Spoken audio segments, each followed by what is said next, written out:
আগামীকাল 1 মে শিকাগো শহরে আজ থেকে 139 বছর আগে শ্রমিকরা তাদের অধিকার নিশ্চিত করার জন্য জীবন দিয়েছেন।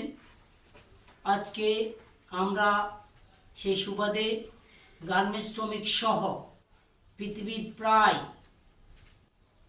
400 কোটি মানুষ সেই অধিকার নিয়ে এই মে দিবস পালন করি।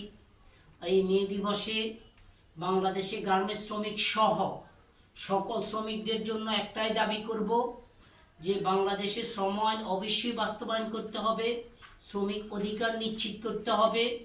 এই শ্রমিকরা বাঁচলে এই দেশ বাঁচবে। এই শ্রমিকদের উসুলাই এই দেশে 84 ভাগ বৈদেশিক মুদ্রা আসে এবং এই মুদ্রার বিনিময়ে আজকে সারা পৃথিবীতে এই গার্মেন্টস শ্রমিকদের সুনাম বয়ে এসেছে।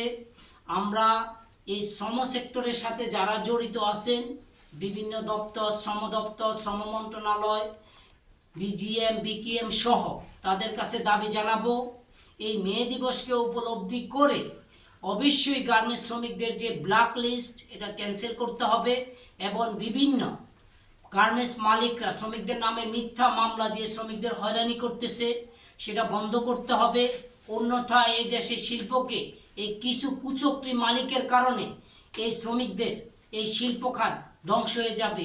এই আশা ব্যর্থ করে আজকের এই সকল শ্রমিক নেতৃবৃন্দ, আমাদের বিভিন্ন ইউনিয়ন এবং সিবিএ লিডারদের উপস্থিতিতে আজকের এই সেমিনার এখানেই সমাপ্তি ঘোষণা করছি। সবাইকে ধন্যবাদ। আসসালামু আলাইকুম ওয়া রাহমাতুল্লাহ।